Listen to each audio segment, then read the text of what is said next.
And welcome to another episode of Pop Screen, part of the Geek Show podcast network. We're the corner of the Geek Show that likes to look at the good, the bad, and the preposterous of movies, either starring, about, or by pop stars.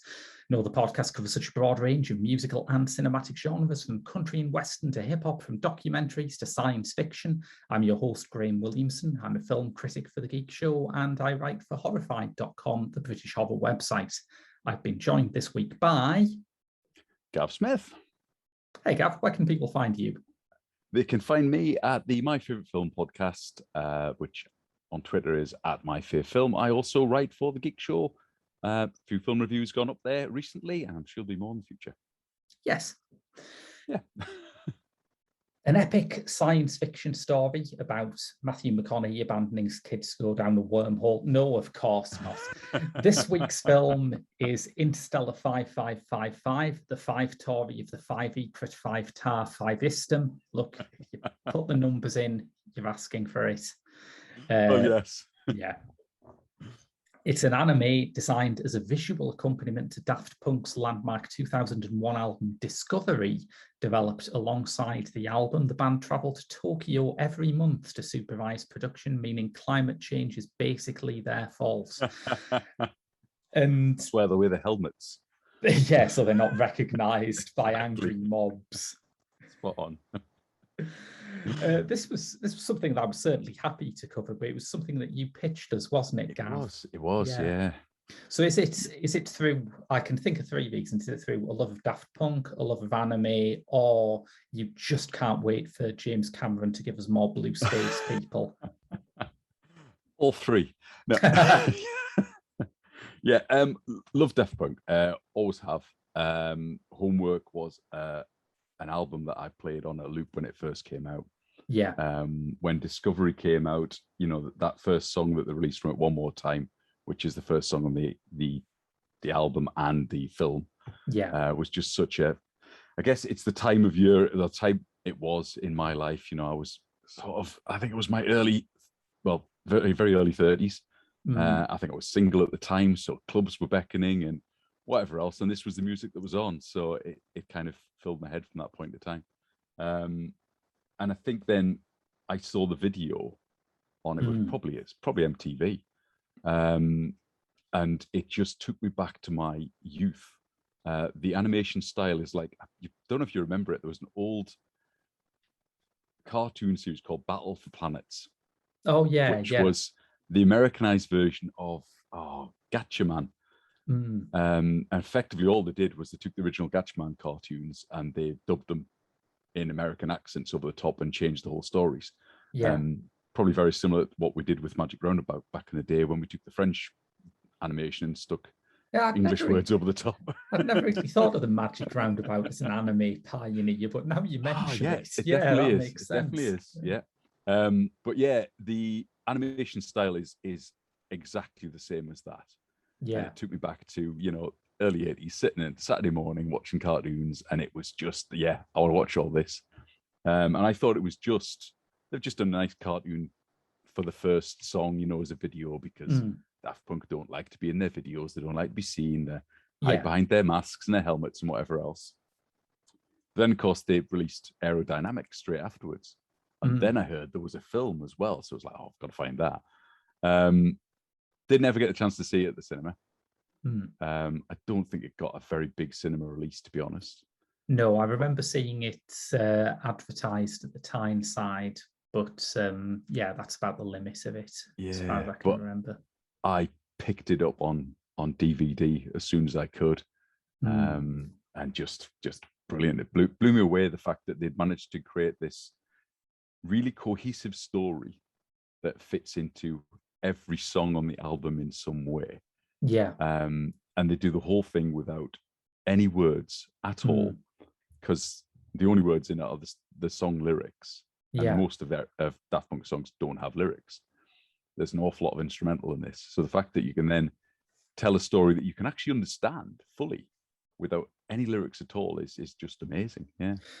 Yeah, I mean, not only then is there no dialogue, there's also very few sound effects. The soundtrack to Interstellar 5555 is basically someone puts on the album Discovery, and that's it. Yes, absolutely. Yeah, I mean, there's, I think the only sound effects you hear other than the normal albums, if the album was on, is cars. Yeah. You get the occasional car noise as they screech tires around things, occasional explosion. But that's pretty much it. The rest of it is just the album. Yeah. And it's, I don't know, there's something about this album. I mean, if you listen to this album, it's one of those ones you can just put on and you can just listen to it all the way through. It's got upbeat, it's got downbeat, and it's got a consistent kind of beat that goes the whole way through. There is a thud that you hear all the way through it that's just there on every song. Yeah. It's funny, going back to it for this, because I did love the album when it came out. I haven't listened to it in a while, and part of the fun of this film was just like listening to it again, thinking, "Oh God, Discovery's a really great album." It is. I remember, and I checked on Wikipedia and found that this was the case, and my memory wasn't cheating. I remember that although it was very popular, it had this really divided critical reception, which I think was because Daft Punk had come out with Homework, and that was cutting edge house stuff. It was cutting edge sonically. It was cutting edge in terms of how they made it. It was produced at their home, hence the title, at a time when that was a very rare thing for a band to do. Yeah. And then they come out with this new album a few years later, which is highly anticipated, but it is deliberately experimenting with sounds that are very uncool. Like it must be the only house album of its generation to include a Barry Manilow sample. I'm pretty confident of that. Yes, I think you can guarantee that one, would have thought. Yeah. Yes. I mean, it's I guess they call it house music, but it's not quite the house music that you would have expected to hear at that time. It's not the same. It's a much more mellow house music than most of the stuff that was around. It's more disco inflected, isn't it? As well, yeah. And it's a long way away from Homework from that point of view as well. Which then, REM that came out later is, again, it's another step away from that. Yeah, where you've got proper singers on it. You've got Pharrell Williams singing along there, and it's a very different type of album again. But it's, I don't know. I will always go back to this one. You say you that you'd been a while since you listened to it. I probably would put this on. It'll go on in the car. On my long journeys to work, it'll probably hit my stereo every month or so. One listen through. It's just one of those albums that I'm quite happy to drive to because it's just nice to drive to.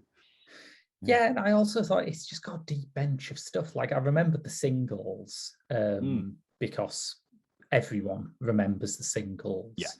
But there's stuff in there like Verity Quo, which is like Daft Punk trying to do Jeff Wayne's War of the Worlds or something. It's incredible. Loads of songs that you forget. Yeah, and that one, that's not dance music. Anyway, it's not what you'd expect to hear at a rave or something. It's just a really nice mellow tune, and in the film it's used at a perfect point. Yeah. The sort of visuals that go along with it is just fantastic at that point. Is it worth getting into the plot of it? Because it's I don't think it's too thin a plot. I think it's a plot that is crafted well to the restrictions that the film has. Yeah, I mean, we could go through it song by song, and you could kind of go through the whole story and how it fits to each song if you really want to. But Depends on how in depth you want to go.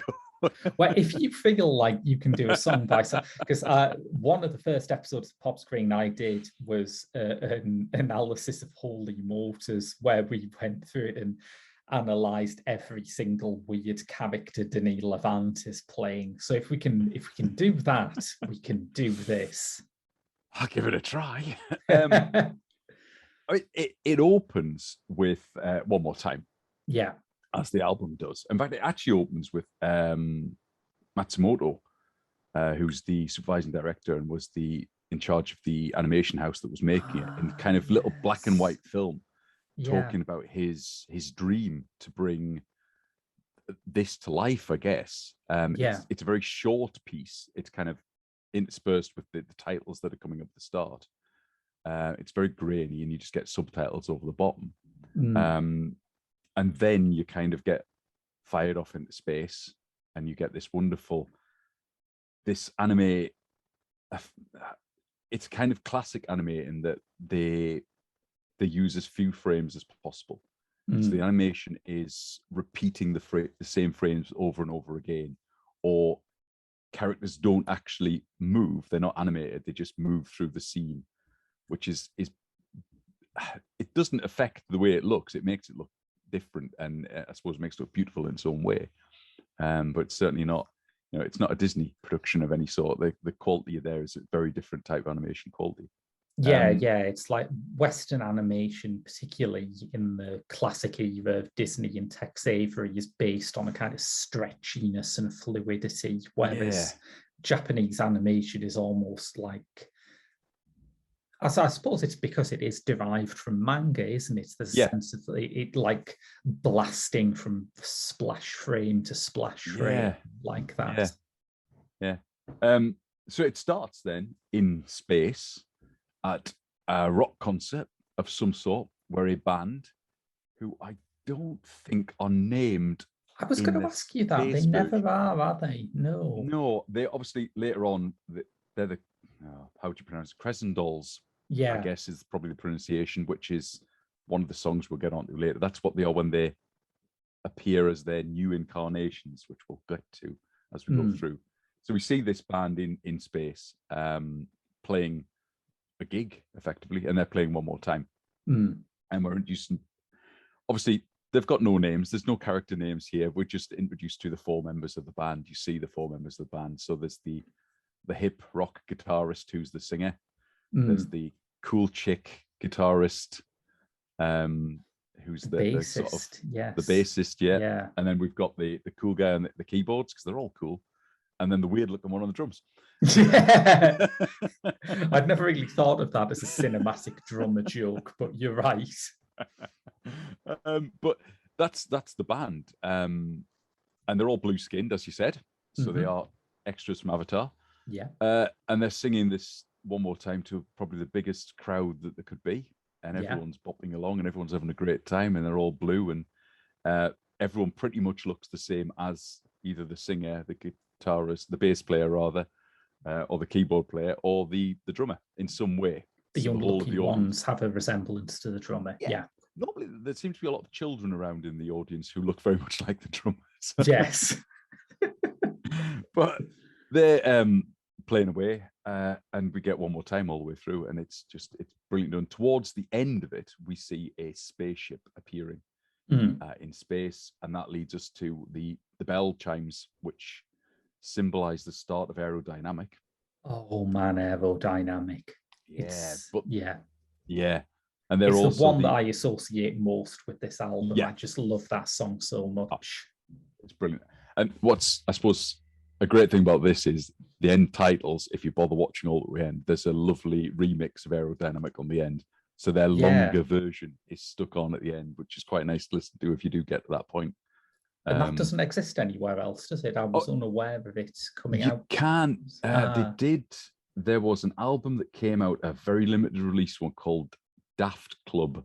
Right. Which came out just after Discovery, which is remixes of Discovery, and that remix appears on that. Okay. Sorry, I'm a bit of a geek. That's good. That's what this podcast's for. Yeah.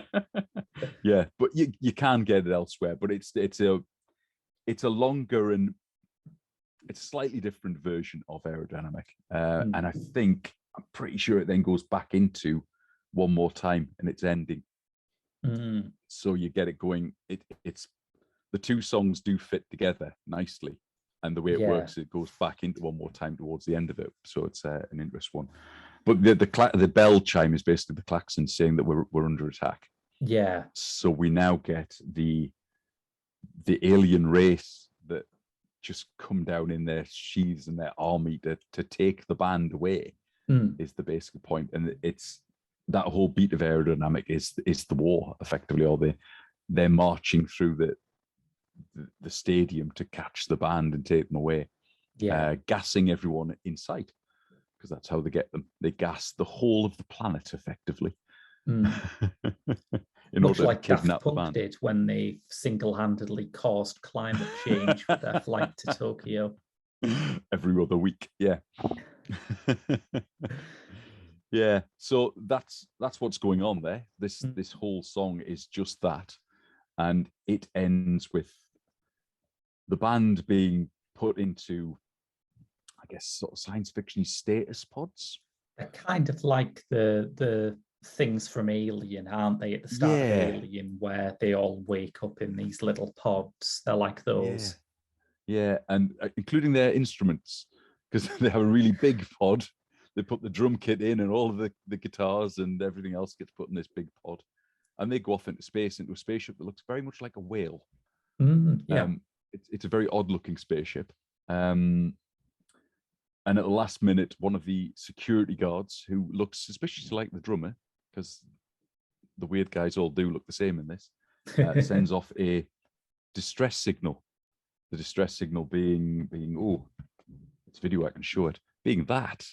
There you go. Yes, the kind of neon guitar thing, right? Yeah. Which is the ship of the guy who then sings Digital Love.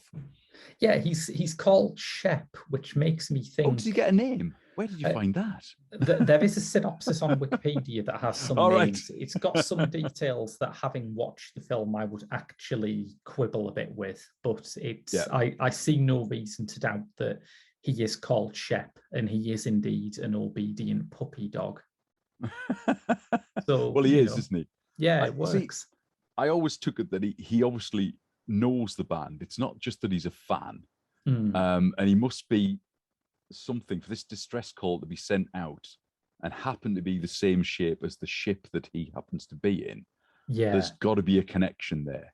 And later on, when he does rescue the band, which obviously we'll get into, they recognize him. They know who he is. But we get this Digital Love, which is a great song. It's one of the most mellow songs on the whole album. Yeah. And he's singing that whilst he's polishing the outside of his spaceship. Yeah, which isn't a euphemism. No, it's not at all. It's actually what he's doing. Yeah.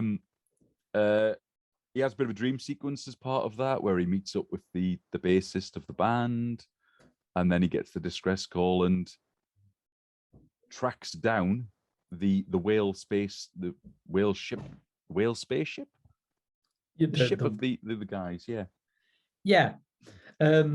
Digital Love is kind of interesting as a song because in some ways it's the furthest away from that house sound that they had on Homework. Absolutely, yeah. It goes furthest into the kind of soft rock end of the inspirations for the album, but it was also one of the biggest hits, and I found out a lovely fact about it while I was researching this. Go on. You know the keyboard break in it that sounds very much like Dreamer by Supertramp? Yes. That was played on the actual Wurlitzer that Supertramp used to use. Wow. So that's why it sounds like it then. That's why it really sounds like Supertramp, yeah. Wow, yeah. That's cool. Makes a lot of sense as well, actually, because it does sound very like it, yeah. I thought it was a sample, to be honest. I think rather than something played. The band have said that a lot of people, there are plenty of samples on the record, as we said earlier. There's the Barry Manilow sample, but they've said a lot of people seem to think there are more samples than there actually are, because I guess the instruments are such precise recreations of these kind of nostalgic disco and soft rock sounds that they're interested in here. Yeah. And this one's there's a sample from I Love You More by George Duke, is what's used as the bass line for this, for Digital Love. It's like the sort of chords that started off, the chords that just rise and don't really sort of resolve. Yeah, that's where it's from. Yeah. There's an interesting sample on One More Time, actually, which they only got sorted out recently. Right. But it's quite an obscure disco record called More Spell on You by Eddie Johns. And there was a very good and quite sad Los Angeles Times article about the struggle, he had to actually get the payment for that, because after his recording career crashed, he lived a very difficult life. He was homeless for a lot of it. So, it gets to that point where it's like, it's one thing to sample Barry Manilow, and you can just find Barry Manilow's publishing company. Absolutely, but how do you get the money to a guy who's living on the streets, Weird, because obviously I'm looking at my notes here, and it's got all the samples, all the songs are sort of on there. And One More Time has nothing about samples. So I guess at the time of this film's release, they weren't even saying we'd sampled anything on that song. It literally all it has down for that song is vocals performed by Romanthony, isn't it? Oh, it does say Romanthony, Romanthony, and that's it. It's a good article. Definitely read that if you get the chance. I'll have to have a look. So that's Digital Love, which finishes with Shep, as we now know he's called. Old Shep, Old Shep, getting the call, the signal, and going after this whale spaceship, which passes through a strange spinning square in space, which I guess is the way through to the other side of the five terrace system. I can't say it the way you did. I'm sorry. It's the way of getting out of the secret star system and back to our star system. Because the whale ship basically comes to Earth, or certainly what looks like it could be Earth. And we go into harder, better, faster, stronger, which is far more into that whole house sound that we're used to from Daft Punk. That's true. Which is certainly the one that everyone probably knows from the album as much as Aerodynamic and One More Time. It's the one that was used in countless videos of different things to do stuff. It's the one that Kanye West tore the arse out of for Stronger. Absolutely. Big salute to, was it Simon Reynolds, the music writer, who said that you listen to Stronger by Kanye West and all you could think of is, that Daft Punk song's really good. Absolutely. But this one is the one that so now we've got to Earth. We've kind of seen a mysterious figure at some points during it, who's obviously the leader of these, I don't know, the aliens that he's sending to get these bands. But we now have the whole band taken from their status pods and into some sort of great machine.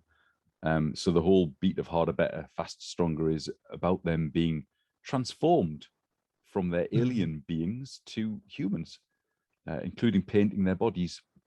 That's quite a nice touch, isn't it? Yeah, it is. Don't quite know how it works. Obviously, they paint their bodies. They leave all their underwear on. That has to be noted at this point.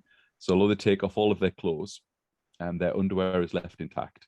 This is a PG certificate film, and there'll be none of that stuff. There's no nakedness in this at all. All of the band are very well built, let's just say, in this animation section, including the weird looking drummer. He's got quite a six-pack on him, it has to be said. I mean, it's one of those things, isn't it, that if they're going to be a major pop band, they're going to get some groupies. And what are they going to think when they undress and find that they have like bright blue genitals? Yes. Although it doesn't, well, possibly it does appear though when the paint things splash at them, they do seem to seep around. Yes, that's so true. Maybe it seeps underneath their underwear. It's I think whenever you have a flaw like this in a science fiction movie, you just say it's nanites, don't you? It's that'll work. Yeah, nobody actually understands that stuff, and it can just do anything. Yeah, there's some lovely sequences this though, where they because they wipe their brains. So we have this wonderful bit where they're showing memories of each of the band members as children in space, and they then adapt them to become what they would have been if they're on Earth. So they've got them flying through space on hover bikes or whatever else, and then suddenly they're on a little tricycle running through the cornfields. And crucially, their original memories are saved on a disc that is put to one side whilst all this is happening. And that's a crucial plot point that we will come back to at the end. We will, yes. We will. So yeah, they wipe their brains. They adjust all of their memories, make all of their memories fit to this new human persona. So when they wake up, they believe they have always been on Earth and that they're a band called the Crescent Dolls. Yeah, it's a bit Philip K. Dick, isn't it? The idea of screen memories. Yeah. Yeah. It is, isn't it? It's very what was it? Total Recall, I guess. Yeah, to a certain point of view. Or We'll Remember It For You Wholesale, which I think was the name of the original. Yes, it was. Story. Yeah. But yeah, being able to store their memories on these discs and whatever else. Yeah, Crescent Dolls then is the big song. Well, it's not a big song. It's a chant more than anything else. You get all this wonderful chanting noise going on, which is because it's their introduction to the Earth audience. They're actually playing One More Time because they show that loads of times that's what they're singing, but we're hearing Crescent Dolls in the background. The car even turns up with Crescent Dolls as the license plate and things like that. I guess they called them that just because it happened to fit that the first time they come up, it happens to be that track that's going to be played. So that sounds like a good enough name. Well, I don't know how. It's symbiotic as far as I can tell. They were thinking about this stuff while they were recording the album. So it's possible that it was called Crescent Dolls because that's what they always wanted to call the band. But call the band, yeah. It's really difficult to work out what's going on. But Crescent Dolls is their introduction to the world, and we get them there. We see them on stage playing their song. At the same time, our fallen spaceman he crash landed much earlier. He's now getting his way through the city and trying to get to where they are. And he manages to get the band, other than the bass player, out of the stadium where they are having their debut performance, effectively. So he saves everyone, all the men of the band, in a little car and drives off. So this is when we're seeing the Crescent Dolls introduced a bit earlier, though. This is where I have a bone to pick with Wikipedia. Go on. Yeah. Go on. They say that the names of the band characters are Octave, the keyboardist, Arpeggius, the guitarist, Stella, the bassist, and Barrel, the drummer, which fair enough is great. But those are the names that are displayed when they're the Crescent Dolls. Those names come up in advertising for the Crescent Dolls. And it's like, that can't be their actual names, because I feel like kidnapping a famous band in order to pretend to be a different famous band is already a plan that is fraught with potential pitfalls. Oh, absolutely. Yeah. Getting them to do it under their actual name seems to me to be really suicidally stupid. But I suppose they build it up in the fact that, you know, they've traveled through some strange interdimensional rift in space and time and whatever else to get to Earth from wherever it is they've come from. And in the fact that they've wiped their memories in this, to wipe their memories and change their name would become quite problematic as well, I would have thought. By changing their memories the way they have, I guess they're just not changing their names in it, so they've got the same name all the way through it. Possibly it works that way. Probably a plot that is not worth examining in this kind of Not. detail in a lot of ways, really, isn't it? Yeah, it's one of those things. I mean, it has got a really good plot, and it would be nice to see this film with words put to it, so an actual script. Yeah, actually, they're speaking, and you've got things you can pick it all up anyway without it. But it would be interesting to see it as a proper anime, I suppose, with them talking and hearing all the story and whatever else. Yeah.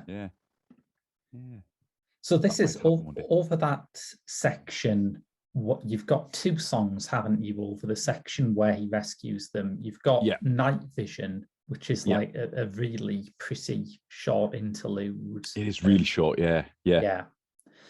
And then it's superheroes, isn't it? When he rescues them, he rescues them, but is immediately shot. Unfortunately, in the rescue attempt, is shot through the back of his chair, and we see his green blood dripping on the car as they still manage to escape. I think that's pretty much it for those two songs, basically, because they're both fairly shortish songs, really. Superheroes and Night Vision. So you get them being rescued, taken away. Everyone but Stella, as it appears she's now called, according to Wikipedia. Yeah, which is fair enough.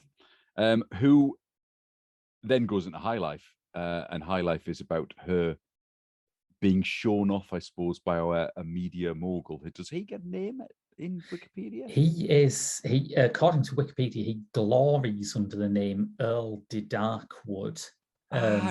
Yes, of course he is. There is Darkwood Manor they go to, isn't it? Yeah.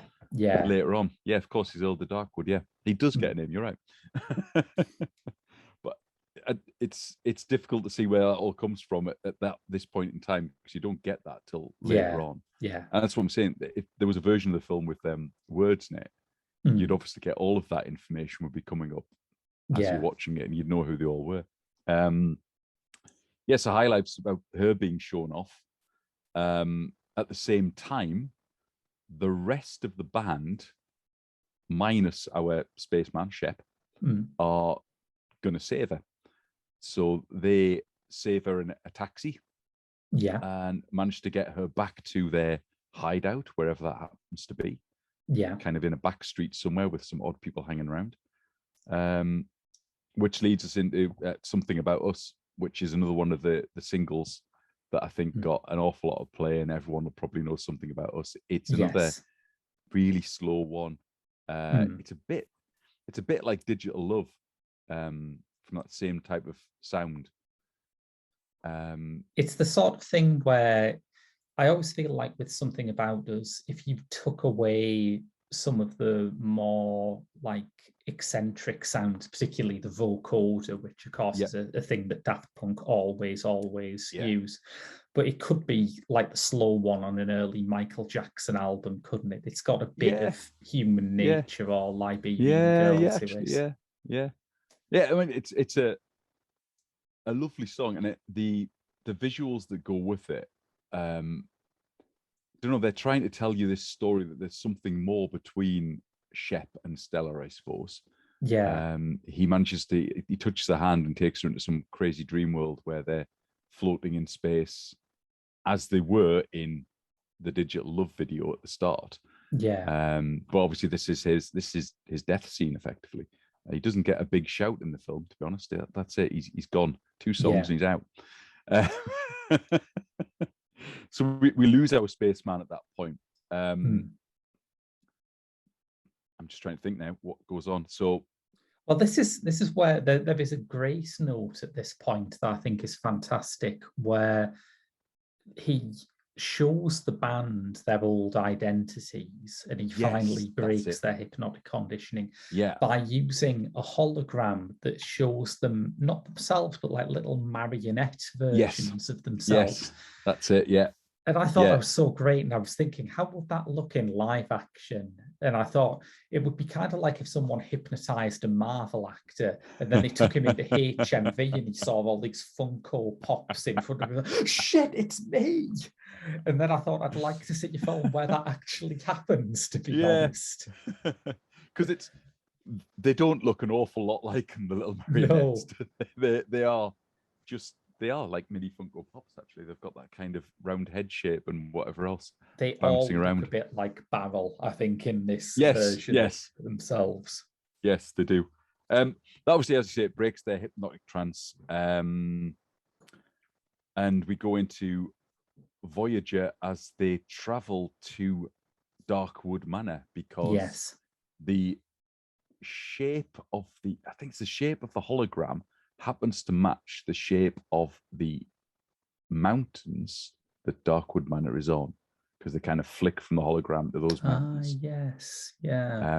And it's, again, I think it's one of the other places where you hear a different sound effect, because you get the sound of rain here because they're in the rain. So as well as car screeching noises, we've got rain sounds that aren't on the album. And Voyager's their journey to Darkwood Manor. Aptly. And then Verdis Quo is them finding out the story of the Earl of Darkwood. Yeah. Basically. Now, there's a lot to unpack here. There's loads goes on here. This is like most of the plot of the film happens during Verdis Quo. Absolutely. Because this is not the first band this has happened to. No. We go through, and I don't know, there's similarity certainly to every single artist they show here, and probably real artists. And I'm sure that the people making it knew exactly who they were trying to show that this was, but I'm not 100% sure from seeing them. But basically, you see aliens from all over the star systems being stamped to become humans and look like artists that we may know or may not know. I'm not sure. Yeah, and there's like a big storyline going on. Yeah, there's a sort of weird human sacrifice element to it as well, which made me wonder a bit if it seems to have faded away now because every mental person on the internet's into QAnon. But like about 10 years ago, there was a big thing in nutter circles about mind-controlled pop stars. And when I was watching this, I did sort of think, did they just watch Interstellar 5555 and mistake it for a documentary? Because this is a bit uncanny that this is happening in here. Yeah, because it starts really early. It's because they start with a child genius pianist. Yeah. In what looks like very, very long ago, before music was ever recorded. It was just playing in concert halls. Yeah. But they obviously show him being ritually sacrificed into the volcano at the heart of Darkwood Manor, I guess it is. I guess, yeah. And there's the whole thing about 5555 comes out at the end of this, with each page of the book seems to show you different things, because they're basically flicking through a book which is titled Verdis Quo on the front of it. And each bit gives them a bit more. On 5555, was that enough fives? I think that's the correct number of fives, is world domination or universal domination, I think it was. Yes. So, and this final band that he has got together, the Crescent Dolls, is that final sacrifice that is going to finally give him domination over everything. So we've got, like I say, as you said, an awful lot of stories unpacked at this point. An awful lot. It's interesting too, because it never struck me before I watched this, but there's something odd that around this exact time in 2001, you've also got Damon Albarn launching Gorillaz, which is also a sort of satire on manufactured pop using animated characters and science fiction devices. And you think, something in the air at this point, wasn't there? There must have been, mustn't there? Yeah. Mm-hmm.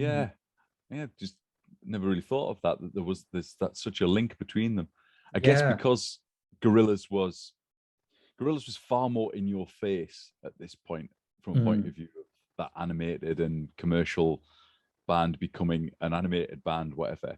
This was just kind of behind the scenes, and Daft Punk were already a band that we knew existed. So but there's certainly something there. The storyline's very similar, isn't it? I suppose. My main memory of Gorillaz around that time is that I'm pretty sure they did actually try and release their first singles incognito. And then everyone heard Tomorrow Comes Today and said, is that Damon Albarn's voice? Yeah, absolutely. Absolute hiding to nothing, really. It's like, absolutely. At least sort of kidnap your musicians from another galaxy if you're going to make an animated band. I mean... Well, yeah. And I mean, certainly when Clint Eastwood came out, it was even more obvious that was Damon Albarn that was singing it. Yeah, it can't be anyone else. There was just no way anyone was going to think anything other. So, yeah. Still a great idea. Still going now. So they're still doing well. Yeah. He's making his money. That leads into Short Circuit. Which is a crazy song. I'd forgotten how weird that sounded. Yeah. But they're now going to catch, or they basically, all these aliens I think we've seen at the start are now the cult that live underneath the manor, big robes and things, looking like monks. The bouncers that have been looking after the Crescent Dolls when they sort of appeared are there. They're still working for them, and this is the capturing of Stella, because it's only really Stella he needs to sacrifice to whatever it is he's sacrificing them to. This strange, powerful tower that has what look like platinum discs, all the way up it. Quite a phallic image, to be honest. With all the discs in the top of it and whatever else. But he sacrifices her to the gods of the volcano, I guess. Trying to get this album that appears with the 4 5s on it, 4 5s. The rest of the band aren't happy with that though, and they manage to beat the bodyguards up. In order to knock Darkwood down in the volcano instead and save Stella, and yay, it's all good. Yes. But that's not the end of it. Which sounds like it should be the end of it. There's still 2 songs to go. Exactly, because I thought that point, I thought they can't finish it there because there's still another 2 songs, and it isn't the end of it. So we've now had there's 2 parts of the story effectively. There's been the kidnapping. There's been the spaceman coming and rescuing them, and I didn't mention actually during Voyager is also the funeral for the spaceman. They take him off to the forest and they bury him, and we see him disappear and ascend into the stars. It's very nice. It's very nicely put together. And then there's the beating of Darkwood, what Darkwood's all been up to, knocking at the volcano, and then we get Face to Face, which is basically the government, it appears, working out how they're going to put the Crescent Dolls back into their alien personas and send them back off to the star system. Yeah, it's a head scratcher. It's a weird twist at the end. I think they do kind of have them being locked up in a room at some point for a while during this, but yeah, there's loads goes on to get them back to this thing, and those wonderful discs that we mentioned at the start that would be a story point brought back into play, so they can re-put their memories in and clean off the paint again without removing their underwear.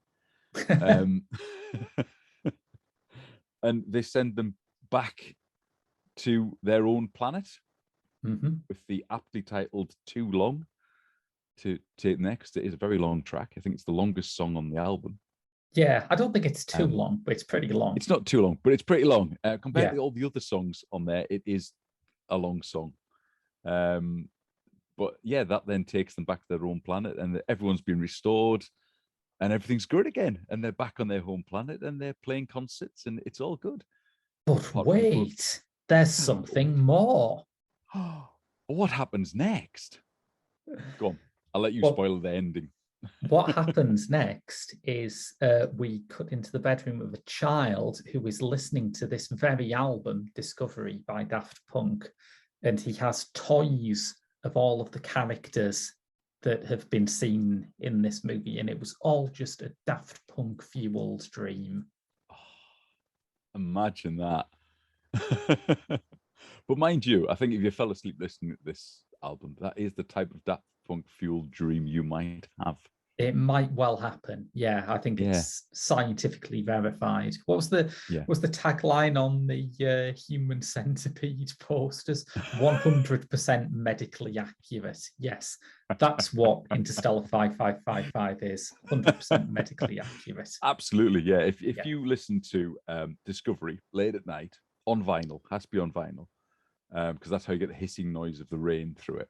And fall asleep, you will indeed have a dream like this where you're a spaceman traveling through time and space. It's great. And I think, that end bit where they do the show all of the different toys, including the little mannequin thing that you talked about that he shows in the hologram of the band playing. And I think every single character's there somewhere along the lines in different formats, including all of the aliens that we see being changed into pop stars. So you get loads of different things that are appearing in this guy's toy box. He's got a big toy box. Yeah. That's like when, when Star Wars came out and they'd done the toys of Han Solo and Chewbacca and Luke Skywalker and everyone, but the next movie was still a couple of years away. So like, man, what are all those weird aliens in the canteen? I bet kids will buy that. They'll buy anything, We'll just release them all. And we'll give them names that they didn't have in the film. Absolutely, yes. We'll just call them things. It doesn't matter. What's that one look like? It looks like it's got a hammerhead. We'll call it Hammerhead. Since then, they've renamed them all, haven't they? But Have they? I didn't know that. They've all now got proper alien names. Oh, come on, man. If you look on Wikipedia or something, why can't the Star Wars universe embrace its innate daftness? Absolutely. I'm sure those original toys were given much better names than they are now. Yeah, because they're all just this. They were what you saw. That one, there's a tooth sticking out. It's called Snaggletooth. Excellent. We'll call it that. It'll work. That one's got a head like a hammer. Yeah, brilliant. Toy line run by Roy Walker from TV's Catchphrase. Say what you see.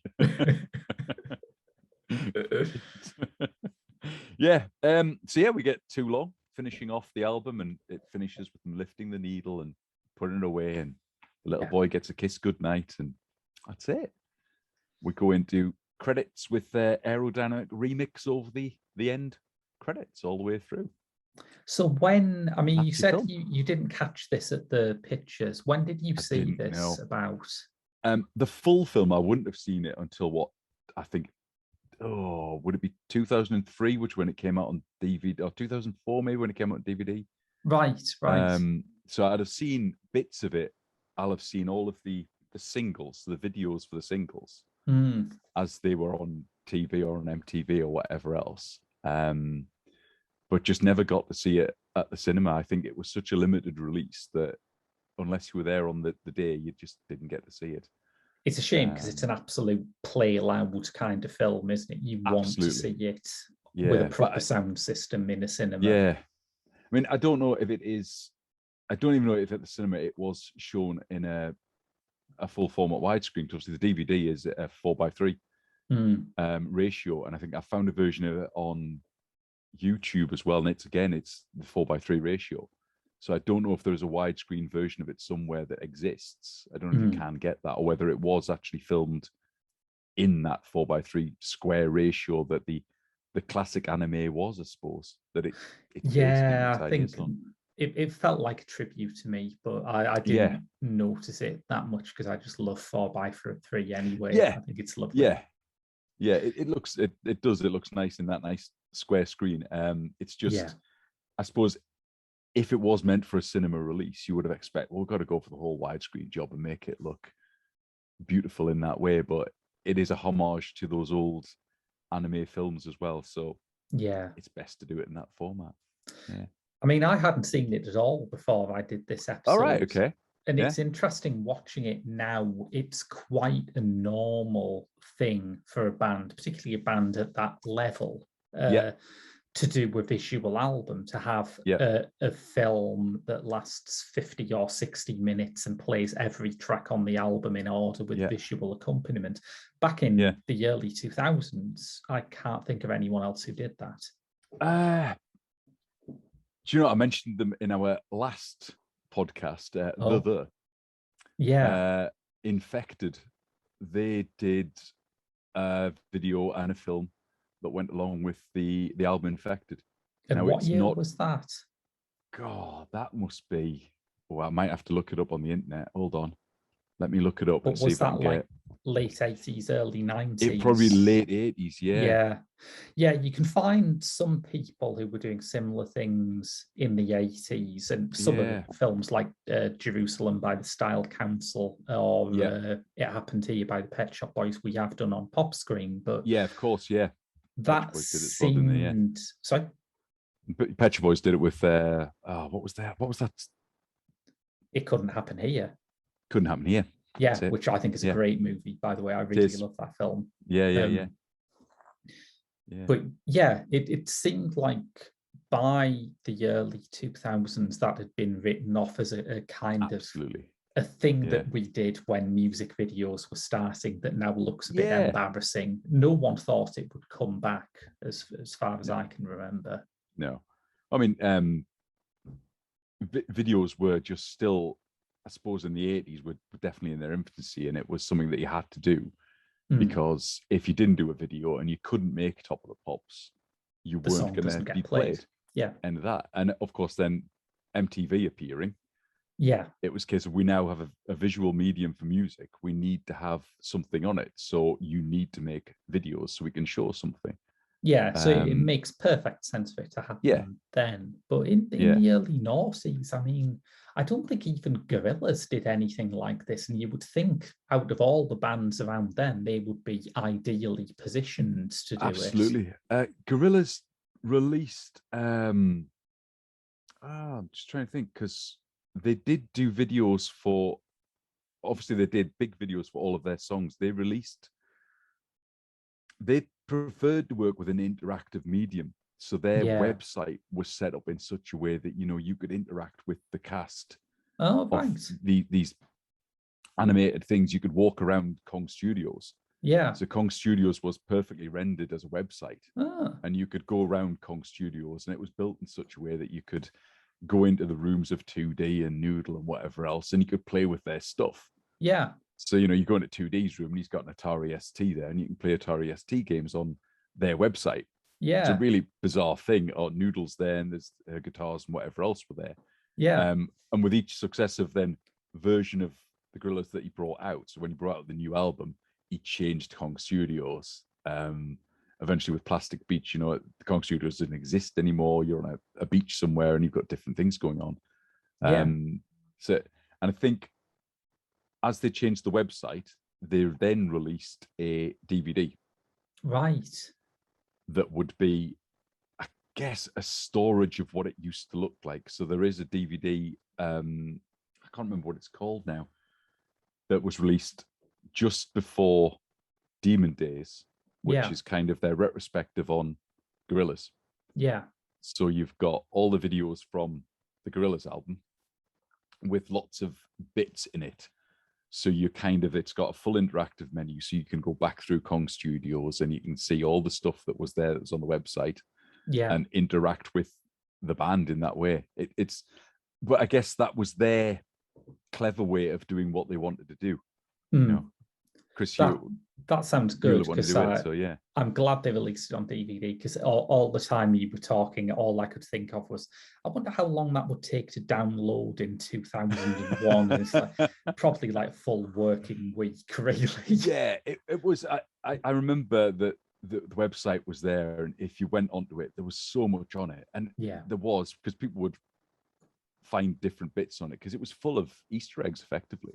yeah, If you clicked on a tiny little pixel at the bottom of one of the screens, you'd suddenly be somewhere that you couldn't get to again. yeah, Someone, there was, I guess I had friends at the time that we were all doing the same type of thing, trying to get on this website. I guess, I think what I was doing at the time, I was working on a support help desk on telephones. So, in between calls, you got a bit bored and we had access to the internet. So yeah. we'd try and do things like that. But, people would find things. I found a way into Murdoch's garage. You can get to all these cars. Like, really? How'd you do that? So then we're all trying to find how to get to Murdoch's garage, and someone did it once, and then they couldn't remember how they did it.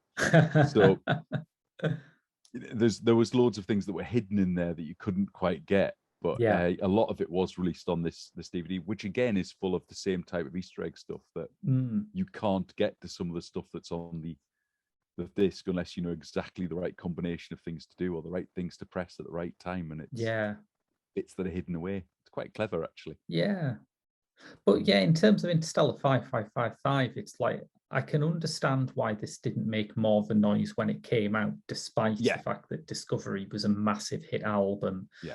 Because it is a type of pop movie that everyone assumed had become extinct. But nowadays, when you look at it in the light of, to pull another science fiction example out, when you look at it in the light of Janelle Monáe's accompanying film for Dirty Computer, absolutely, it fits in pretty well, I think. Yeah. I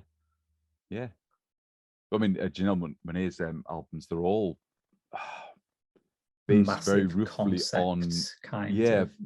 It's basically, it's Metropolis or a sequel to Metropolis, isn't it? Yes, where the original concept comes from. It's very densely referenced to a lot of classic science fiction. Yes. That's a brilliant listen as well, actually. So I adore Janelle Monáe. Yeah, some wonderful music. I've got all those albums sitting, just listening to them. They're just beautifully put together. But yeah, like I say, I hadn't seen this before, did enjoy it, and it's quite nice to go back to, because they did, I want to say split up, but it seems like a very dramatic way to describe two people not making music anymore. Really, it's like they walked away from each other, I guess. Yeah, they did RAM, and then they did Tron Legacy's soundtrack. Oh yeah. And then I think that was it. Obviously, they appear together in Tron Legacy. There's a section where they are there as the DJs in whatever place it is in Tron that they're in. Yeah. And then that's pretty much it. I think that was when they walked away from each other and, as you say, split up. Yeah.